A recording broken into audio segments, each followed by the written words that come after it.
Hi, I'm Megan. I was diagnosed with polycystic ovarian syndrome. It runs in my family. My mother has PCOS, and we first found out that I had it when I went 12 months without a regular cycle. And we went to my doctor, and she said that I had PCOS. In college, they say that the freshman 15 is pretty standard, but unfortunately my syndrome affected the amount of insulin that was in my body. So I gained about 30 pounds, and I started feeling a lot more pain and started seeing a lot more hair growth, which is pretty common in those diagnosed.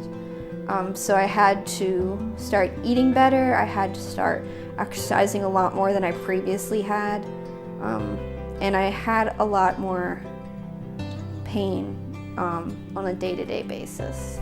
The solution to irregular cycles was to get on some form of birth control.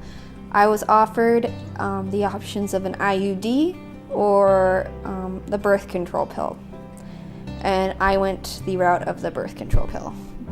Polycystic ovarian syndrome, also known as PCOS and originally known as Stein-Leventhal syndrome, is an endocrine disorder of the system in which women create too many androgens, which stop ovulation and subsequently form cysts on the ovaries, amongst other health problems.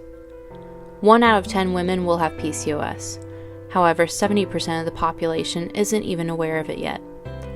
Typically, women discover it around their 20s or 30s when they notice infertility issues. However, it can develop at any time, as is the case with Megan.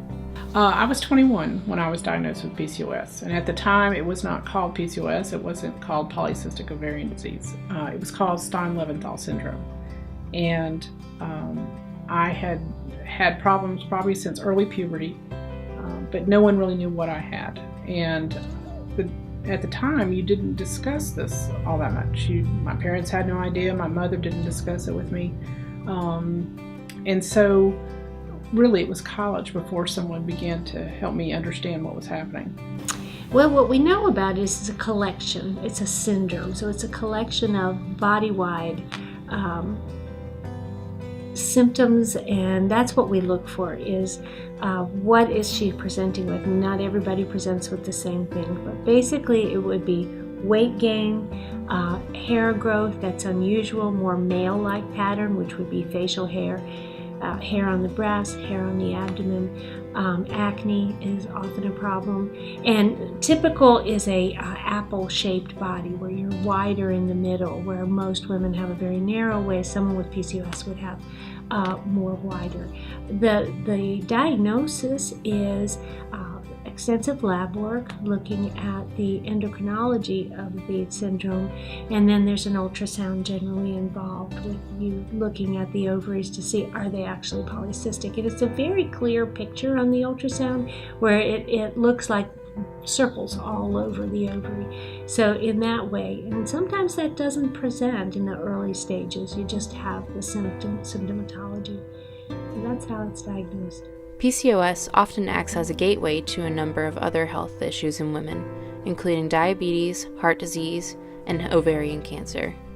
In order to keep down the symptoms of PCOS, those afflicted need to maintain a reasonable weight and healthy lifestyle, but running on a college schedule and budget makes the effort increasingly difficult between hectic class schedules and cheap fast food.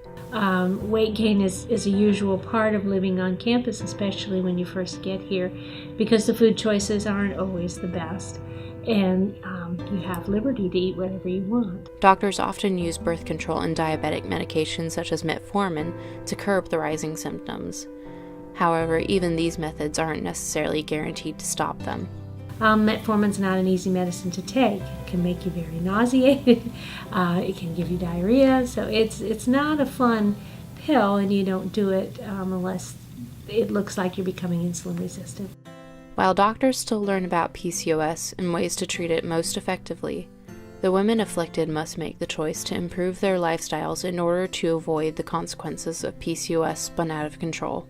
What was convenient and what was cost effective was cheap fast food, and that wasn't really what I needed.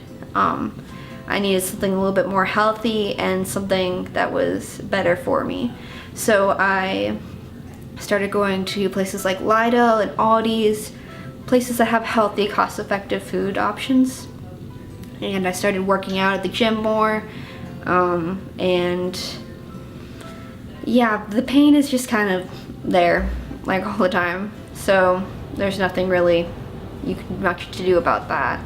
I believe that the awareness is growing with campaigns that are done online. However, I think that it needs to be stepped up because this is an issue that a lot of women have, and I know a few myself, including me.